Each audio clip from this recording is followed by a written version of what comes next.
Natur manusia. Pandangan Freud tentang sifat manusia pada dasarnya bersifat deterministik. Menurut Freud, perilaku kita ditentukan oleh kekuatan irasional, motivasi bawah sadar, dan dorongan biologis serta naluriah. Freud memasukkan semua tindakan yang menyenangkan dalam konsepnya tentang naluri kehidupan. Dia melihat tujuan sebagian besar hidup sebagai mendapatkan kesenangan, kenikmatan, dan menghindari rasa sakit. Saat ini saya akan menjelaskan terkait struktur kejiwaan yang dikemukakan oleh Sigmund Freud, salah satu psikoanalistik terkenal. Jadi Freud mengemukakan bahwa ada 3 tingkatan kesadaran manusia. Yang pertama itu adalah sadar atau consciousness, yang kedua adalah prasadar atau pre-consciousness, dan yang ketiga adalah tak sadar atau unconsciousness. Poin yang pertama pada poin sadar atau consciousness ini merupakan sebuah tingkatan yang sangat kecil dari 3 tingkatan lainnya. Kenapa demikian? Karena kesadaran merupakan sebuah unsur kecil dalam jiwa manusia atau mental manusia yang isinya itu biasanya berupa pikiran, ingatan, perasaan yang datang dan dapat disadari kehadirannya, dapat dirasakan kehadirannya secara sadar. Kemudian durasi waktu pada tingkat kesadaran ini biasanya terjadi dalam waktu yang sangat singkat. Kemudian kita akan lanjut pada poin selanjutnya. Pre-consciousness ini letak atau posisinya itu ada pada tingkatan kedua. Jadi pre-consciousness ini yang menjembatani antara pikiran yang sadar dan yang tidak sadar ini. Pre-consciousness ini bentuknya sebagai sebuah simbolik, seperti salah satu contohnya itu mimpi, lamunan, atau ketika lidah kita salah bicara, kemudian mekanisme pertahanan ego. Durasi waktunya juga sama seperti consciousness, terjadi sangat singkat dan biasanya sudah tidak diberikan perhatian lagi atau terhadap kesadaran itu sendiri. Seperti salah satu contoh, misalnya ketika kita ingin memesan sebuah kopi tapi ternyata kopinya itu sudah tidak ada, maka kita akan mengalihkan pikiran kita kepada misalnya teh. Jadi pikiran kita terhadap kopi yang tidak ada itu tadi kita alihkan secara singkat atau secara cepat kepada sesuatu hal atau benda atau apapun itu yang secara tiba-tiba timbul di dalam pikiran kita. Dan kita akan masuk pada poin yang ketiga, yaitu unconsciousness atau tak sadar. Jadi pada poin ini merupakan poin yang sangat penting dalam struktur kejiwaan karena unconsciousness ini berkontribusi pada eksistensi kepribadian manusia itu sendiri. Isinya itu biasanya mencakup pengalaman traumatik yang biasanya menyedihkan, menyakitkan, dan lain sebagainya. Kemudian impuls atau dorongan-dorongan dan juga insting manusia. Dan biasanya tanpa disadari, poin-poin yang sudah saya sebutkan tadi seperti pengalaman traumatik, impuls, insting dan sebagai macamnya itu yang kemudian mendorong sebagai pembentukan tingkah laku manusia. Jadi tanpa disadari poin-poin tadi itulah yang membentuk tingkah laku manusia. Jadi biasanya ketika pengalaman traumatik yang tidak diinginkan itu dia didorong dan diimpuls ke dalam atau ditekan ke dalam alam bawah sadar karena dia tidak mau berada posisinya pada tingkatan kesadaran manusia karena itu tadi ya, traumatik, menyedihkan, menyakitkan, sehingga akhirnya ditekan ke dalam alam bawah sadar manusia itu sendiri. Dan pada akhirnya tanpa disadari impuls atau dorongan-dorongan yang tadi didorong ke dalam alam bawah sadar itu yang secara tidak langsung akhirnya membentuk tingkah laku manusia itu sendiri. Demikian dari saya, terima kasih. Sekarang kita masuk ke dalam struktur kepribadian. Kemudian dalam kepribadian manusia, Freud membaginya dalam 3 perbedaan. Yang pertama adalah ide. Ini adalah sistem kepribadian asli seseorang pada saat lahir hingga dewasanya. Ide adalah sumber utama energi psikis dan tempat kedudukan naluri. Ia tidak memiliki organisasi dan juga buta, menuntut dan ngotot. Kecuali kegembiraan yang membara, ia tidak dapat mentolerir ketegangan dan berfungsi untuk melepaskan ketegangan dengan segera. Diperintah oleh prinsip kesenangan yang bertujuan untuk mengurangi ketegangan, menghindari rasa sakit, dan memperoleh kesenangan. Ide tidak logis, amoral, dan didorong untuk memenuhi kebutuhan naluriah. Ide tidak pernah matang, tetapi menjadi bocah manja kepribadian. Ia tidak berpikir, tetapi hanya berkeinginan atau bertindak untuk mencapai kenikmatan. Kemudian juga ide sebagian besar tidak disadari atau di luar kesadaran. Kemudian yang kedua adalah ego. Ego memiliki kontak dengan dunia luar realistis. Ini adalah eksekutif yang mengatur, mengontrol, dan juga mengatur kepribadian. Sebagai polisi lalu lintas, ia menengahi antara naluri dan lingkungan sekitar. Ego mengontrol kesadaran dan menjalankan sensor, diperintah oleh prinsip realitas. Kemudian ego melakukan pemikiran realistis dan logis dan merumuskan rencana tindakan untuk memuaskan kebutuhan ego. Sebagai pusat kecerdasan dan rasionalitas, memeriksa dan mengontrol impuls buta dari ide, sedangkan ide hanya mengetahui realitas subjektif. Ego membedakan antara gambaran mental dan hal-hal di dunia luar. Kemudian kita masuk yang ketiga, yaitu superego. Superego adalah cabang yudisial dari kepribadian. Ini termasuk kode moral seseorang. Perhatian utamanya adalah apakah suatu tindakan itu baik atau buruk, benar atau salah. Superego juga berhubungan dengan nilai-nilai budaya, agama, dan apa yang diturunkan orang tua. Ini mewakili yang ideal daripada yang nyata, dan berusaha bukan untuk kesenangan tetapi untuk kesempurnaan. Artinya kesempurnaan menandakan bahwa orang-orang dituntut untuk menjadi makhluk sosial, dan juga superego mewakili nilai-nilai tradisional dan cita-cita masyarakat seperti yang diturunkan dari orang tua kepada anak-anak.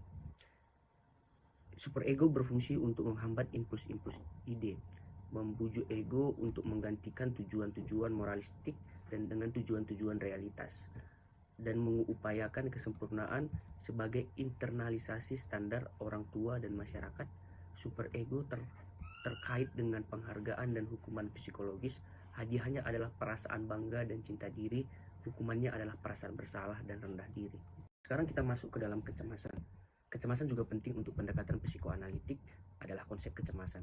Kecemasan adalah perasaan takut yang dihasilkan dari perasaan tertekan, ingatan, keinginan, dan pengalaman yang muncul ke permukaan kesadaran.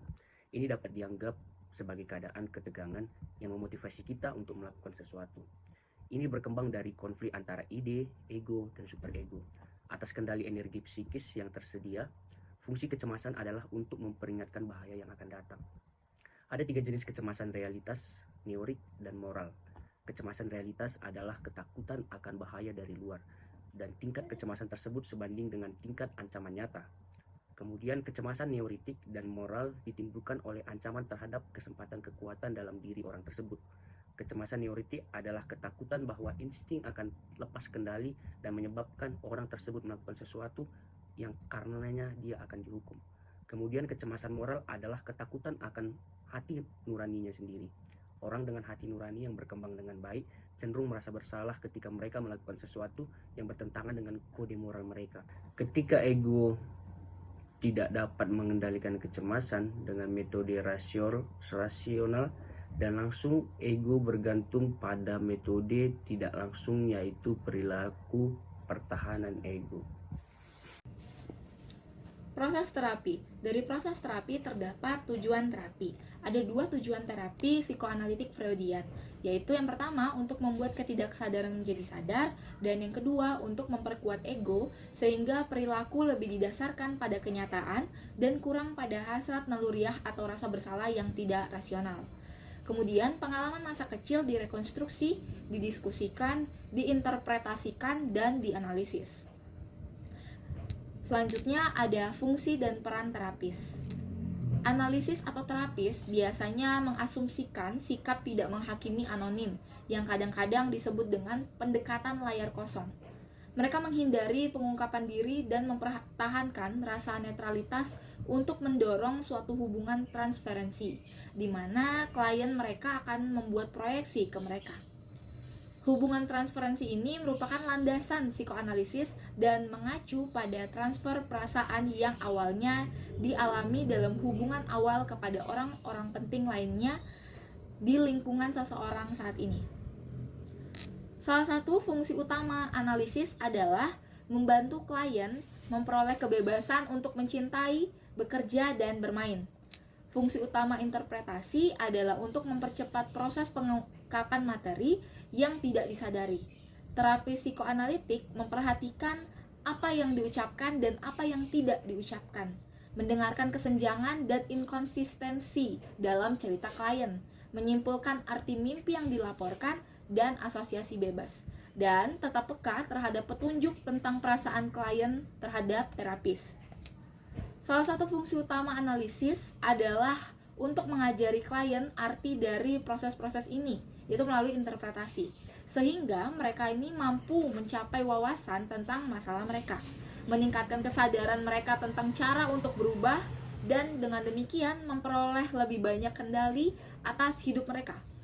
Dan tujuan utama dari pendekatan psikodinamik adalah untuk mendorong kapasitas klien memecahkan masalah mereka sendiri. Setelah beberapa sesi tatap muka dengan analis, klien berbaring di sofa dan terlibat dalam asosiasi bebas, yaitu mereka mencoba mengatakan apapun yang terlintas dalam pikiran mereka tanpa menyensor diri sendiri. Proses asosiasi bebas ini dikenal sebagai aturan dasar. Klien melaporkan perasaan, pengalaman, asosiasi, ingatan, dan fantasi mereka kepada analis. Berbaring di sofa mendorong refleksi mendalam tanpa sensor dan mengurangi rangsangan yang mungkin mengganggu hubungan dengan konflik internal dan produksi. Ini juga mengurangi kemampuan klien untuk membaca reaksi analis mereka yang mendorong karakteristik proyeksi transferensi. Klien dalam psikoanalisis mengalami hubungan yang unik dengan analis. Klien bebas mengungkapkan ide atau perasaan apapun, tidak peduli seberapa tidak bertanggung jawab, memalukan, salah secara politis, egois, atau kekanak-kanakan. Analis tetap tidak menghakimi, mendengarkan dengan seksama, dan mengajukan pertanyaan serta membuat interpretasi saat analisis berlangsung. Tanggung jawab analis adalah untuk menjaga situasi analitik tetap aman bagi klien, sehingga analis adalah bukan bebas untuk terlibat dalam ekspresi diri spontan. Setiap intervensi oleh terapis dilakukan untuk memajukan kemajuan klien. Dalam analisis klasik, netralis, terapeutik, dan anonimitas dihargai oleh analis dan memegang pengaturan atau bingkai yang konsisten memainkan peran besar dalam teknik analitik ini. Klien dalam terapi psikoanalitik membuat komitmen dengan terapis untuk tetap berpegang pada prosedur proses terapi intensif. Mereka biasanya diminta untuk tidak membuat perubahan radikal dalam gaya hidup mereka selama periode analisis, seperti bercerai atau berhenti dari pekerjaan mereka. Psikoterapi psikoanalitik biasanya melibatkan lebih sedikit sesi per minggu. Sesi biasanya tatap muka dan terapis mendukung. Karenanya ada lebih sedikit regresi terapeutik. Klien psikoanalitik siap untuk mengakhiri sesi mereka ketika mereka dan analis mereka saling setuju bahwa mereka telah menyelesaikan gejala dan konflik inti yang dapat diselesaikan, serta telah mengklarifikasi dan menerima masalah emosional mereka yang tersisa, telah memahami akar sejarah kesulitan mereka, memiliki penguasaan tema inti, memiliki wawasan tentang bagaimana lingkungan mereka mempengaruhi mereka, dan bagaimana mereka mempengaruhi lingkungan, telah mencapai pengurangan pembelaan dan dapat mengintegrasikan kesadaran mereka tentang masalah-masa lalu dengan hubungan mereka saat ini. Analisis yang berhasil menjawab pertanyaan mengapa klien mengenai hidupnya. Hal tersebut adalah analisis yang berhasil. Terapis membantu klien dalam mengklarifikasi apa yang telah mereka lakukan untuk membawa perubahan. Kita masuk dalam hubungan antara terapis dan klien. Terapi psikodinamik kontemporer lebih fokus pada transferensi di sini dan sekarang, dengan membawa masa lalu ke dalam hubungan masa kini dan pemahaman baru tentang masa lalu dapat terungkap. Terapi psikodinamik kontemporer melihat komunikasi emosional mereka dengan klien sebagai cara yang berguna untuk mendapatkan informasi dan menciptakan koneksi. Terapi analitik berfokus pada perasaan, persepsi, dan tindakan yang terjadi pada saat sesi terapi. Transferensi adalah pergeseran bawah sadar klien ke analisis, perasaan, sikap, dan fantasi, baik itu yang positif maupun yang negatif. Dan hal tersebut merupakan reaksi terhadap orang lain yang signifikan di masa lalu klien. Transferensi melibatkan pengulangan yang tidak disadari dari masa lalu di masa sekarang. Misalnya, klien dapat mentransfer perasaan yang belum terselesaikan terhadap ayah yang keras dan tidak penyayang kepada terapis, yang di mata mereka menjadi keras dan juga tidak penyayang. Perasaan marah adalah produk dari transferensi negatif. Terapi klien juga dapat mengembangkan transferensi positif dan misalnya jatuh cinta dengan terapis, ingin diadopsi, atau dalam banyak cara bisa mencari cinta, penerimaan, dan persetujuan dari semua orang. Terapis menjadi pengganti saat ini untuk orang lain yang signifikan. Dan jika terapi ingin menghasilkan perubahan, hubungan transferensi harus dikerjakan.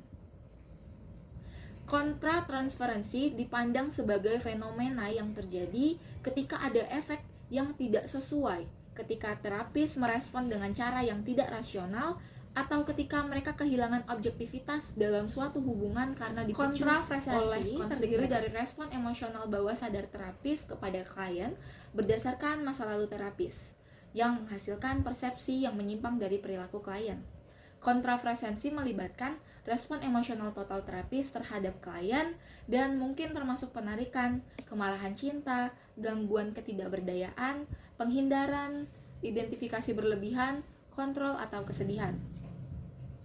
Penting bagi terapis untuk mengakses dan memahami ketidaksadaran mereka dan menyarankan bahwa hasil utama terapi adalah kerendahan hati yang memberikan dasar yang baik untuk menciptakan hubungan yang otentik, egaliter, dan menyembuhkan dengan klien. Namun, tidak semua reaksi kontrafresensi merugikan kemajuan terapi. Kontrafresensi dapat menjadi jalan utama untuk membantu klien memperoleh pemahaman diri sendiri. Dan sebagian besar penelitian tentang kontrafresensi telah berurusan dengan efek merusaknya, tetapi akan berguna untuk melakukan studi sistematis tentang manfaat terapeutik potensial dari kontrafresensi. Aplikasi, yaitu teknik dan prosedur terapi. Ada beberapa teknik dan prosedur terapi. Yang pertama, terapi memiliki lebih banyak tujuan terbatas daripada restrukturisasi kepribadian seseorang.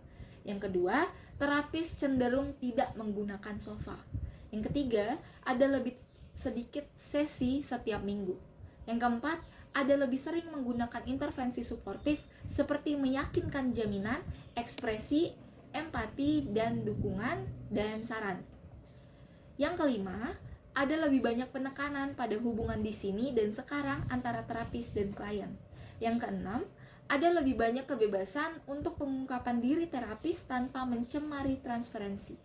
Yang ketujuh, kurang penekanan diberikan pada netralitas terapis. Yang kedelapan, ada fokus pada pemberlakuan transferensi timbal balik dan kontra transferensi. Yang kesembilan, fokusnya lebih pada menekan masalah praktis daripada bekerja untuk materi fantasi. Teknik terapi psikoanalitik ditunjukkan untuk meningkatkan kesadaran, menumbuhkan wawasan tentang perilaku klien, dan memahami makna gejala. Terapi dimulai dari pembicaraan klien hingga katarsis atau ekspresi emosi, hingga wawasan, hingga bekerja melalui materi yang tidak disadari. Usaha ini dilakukan untuk mencapai tujuan pemahaman, intelektual dan emosional, dan pendidikan yang diharapkan akan mengarah pada perubahan kepribadian. Terdapat 6 teknik dasar dari psikoanalitik. Yang pertama, mempertahankan kerangka analitik. Yang kedua, asosiasi bebas. Yang ketiga, interpretasi. Yang keempat, analisis mimpi. Kelima, analisis resistensi. Dan yang keenam, analisis transferensi. Kemudian, mempertahankan kerangka kerja analitik. Proses psikoanalitik menekankan mempertahankan kerangka kerja tertentu yang ditujukan untuk mencapai tujuan dari jenis terapi ini. Mempertahankan kerangka kerja analitik mengacu pada seluruh rangkaian faktor prosedural dan gaya. Salah satu fitur yang paling kuat dari terapi berorientasi psikoanalisis adalah bahwa kerangka kerja yang konsisten itu sendiri merupakan faktor terapeutik. Dan ada asosiasi bebas. Di asosiasi bebas, klien didorong untuk mengatakan apapun yang terlintas dalam pikirannya, terlepas dari betapa menyakitkan, konyol, sepele, tidak logis, atau tidak relevan. Intinya, klien mencoba mengalirkan perasaan atau pikiran apapun dengan segera melaporkannya tanpa sensor. Asosiasi bebas adalah salah satu alat dasar yang digunakan untuk membuka pintu bagi keinginan, fantasi, konflik, dan motivasi yang tidak disadari. Teknik ini sering mengarah pada ingatan akan pengalaman masa lalu dan kadang-kadang katarsis atau pelepasan perasaan intens yang telah diblokir. Selama proses asosiasi bebas, tugas terapis adalah mengidentifikasi materi yang ditekan yang terkunci di alam bawah sadar. Dan saat terapis analitik mendengarkan asosiasi bebas klien, mereka tidak hanya mendengar konten permukaan saja, tetapi juga makna tersembunyi. Tidak ada yang dikatakan klien yang diambil begitu saja. Interpretasi terdiri dari analisis yang menunjukkan, menjelaskan, dan bahkan mengajari klien makna perilaku yang dimanifestasikan dalam mimpi, asosiasi bebas, resistensi pertahanan, dan hubungan terapeutik itu sendiri. Fungsi interpretasi adalah untuk memungkinkan ego mengasimilasi materi baru dan mempercepat proses mengungkap materi bawah sadar lebih lanjut. Interpretasi didasarkan pada penilaian terapis tentang kepribadian klien dan faktor-faktor di masa lalu klien yang berkontribusi pada kesulitannya. Di bawah definisi kontemporer, interpretasi termasuk mengidentifikasi, mengklarifikasi, dan menerjemahkan materi klien. Interpretasi disediakan secara kolaboratif untuk membantu klien memahami kehidupan mereka dan untuk memperluas kesadaran mereka. Penting bahwa interpretasi diatur waktunya dengan tepat karena klien akan menolak interpretasi terapis yang waktunya tidak tepat. Aturan umum adalah bahwa interpretasi harus disajikan ketika fenomena yang akan ditafsirkan mendekati kesadaran sadar. Analisis mimpi. Analisis mimpi adalah prosedur penting untuk mengungkapkan materi bawah sadar dan memberi klien wawasan tentang beberapa area masalah yang belum terselesaikan. Selama tidur, pertahanan diturunkan dan perasaan tertekan muncul ke permukaan. Freud melihat mimpi sebagai jalan kerajaan menuju alam bawah sadar.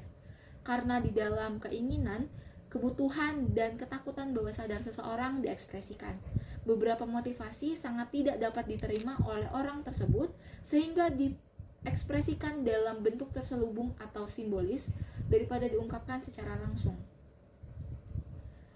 Mimpi memiliki dua tingkat konten, yaitu konten laten dan konten nyata. Konten laten terdiri dari motif keinginan dan ketakutan yang tersembunyi simbolis dan tidak disadari. Sedangkan konten nyata yang merupakan mimpi seperti yang tampak pada si pemimpi. Proses di mana isi laten mimpi diubah menjadi isi manifest yang tidak terlalu mengancam, yang disebut pekerjaan impian. Selanjutnya, analisis dan interpretasi resistensi. Resistensi, sebuah konsep dasar untuk praktik psikoanalisis, adalah segala sesuatu yang bekerja melawan kemajuan terapi dan mencegah klien menghasilkan materi yang sebelumnya tidak disadari. Secara spesifik, resistensi adalah keengganan klien untuk memunculkan ke permukaan kesadaran materi bawah sadar yang telah ditekan. Selama asosiasi bebas atau asosiasi dengan mimpi, klien mungkin menunjukkan keengganan untuk menghubungkan pikiran, perasaan, dan pengalaman tertentu. Freud menggunakan pandangannya terhadap resistensi sebagai dinamika bawah sadar yang digunakan untuk bertahan melawan kecemasan dan rasa sakit yang tidak tertahankan yang akan muncul jika mereka menyadari impuls dan perasaan yang ditekan. Sebagai pertahanan terhadap kecemasan, resistensi beroperasi secara khusus dalam terapi psikoanalitik untuk mencegah klien dan terapis berhasil dalam upaya bersama mereka untuk mendapatkan wawasan tentang dinamika alam bawah sadar. Terapis perlu menciptakan iklim yang aman agar klien dapat mengenali resistensi dan mengeksplorasinya dalam terapi. Interpretasi terapis membantu klien menyadari alasan resistensi sehingga mereka dapat mengatasinya. Sebagai aturan umum, terapis menunjukkan dan menafsirkan resistensi yang paling jelas untuk mengurangi kemungkinan klien menolak interpretasi dan untuk meningkatkan kemungkinan bahwa mereka akan mulai melihat perilaku resistif mereka. Mereka perlu diakui sebagai perangkat yang bertahan melawan kecemasan, tetapi mengganggu kemampuan untuk menerima perubahan yang dapat mengarah pada pengalaman hidup yang lebih memuaskan. Ketika ditangani dengan benar, mengeksplorasi resistensi dapat menjadi alat yang sangat berharga dalam memahami klien. Kemudian, ada analisis dan interpretasi transferensi. Transferensi memanifestasikan dirinya dalam proses terapeutik ketika dihubungkan sebelumnya berkontribusi pada klien yang mendistorsi masa kini dengan terapis. Situasi transferensi dianggap berharga karena manifestasinya memberi klien kesempatan untuk mengalami kembali berbagai perasaan yang seharusnya tidak dapat diakses. Melalui hubungan dengan terapis, klien mengungkapkan perasaan, keyakinan, serta keinginan yang telah terpendam dalam alam bawah sadarnya.